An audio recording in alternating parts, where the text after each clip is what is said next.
Buonasera e ben ritrovati con una nuova edizione del TG Flash di New Sicilia. In apertura l'accoglimento della proposta da parte della Regione siciliana di un tavolo tecnico giuridico per affrontare in modo strutturato il tema delle emissioni nell'area industriale di Priolo Gargallo. Siamo al lavoro per la salvaguardia del polo industriale e la tutela dell'ambiente, ha spiegato così il governatore Schifani.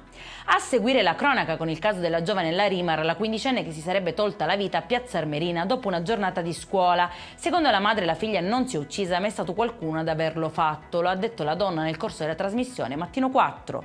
Nuovi aggiornamenti sul ritrovamento del cadavere di un 77enne Ignazio Polizzi, trovato morto questa mattina nella sua abitazione di via Lunetta a Caltanissetta. La polizia è stata allertata dai vicini intorno alle 5 dopo aver udito urla provenire dall'appartamento al civico 68. Gli inquirenti non escludono possa essersi trattato di un omicidio. Nel carcere Pagliarelli di Palermo 2 agenti della penitenziaria sono stati aggrediti durante un'ispezione. Protagonista un detenuto di nazionalità marocchina che ha sferrato calci e pugni ai 2 poliziotti. Nella cella dell'aggressore sono stati trovati oggetti non consentiti. E in chiusura il meteo, domani in Sicilia la giornata trascorrerà con un cielo molto nuvoloso, presumibilmente asciutto fino al pomeriggio.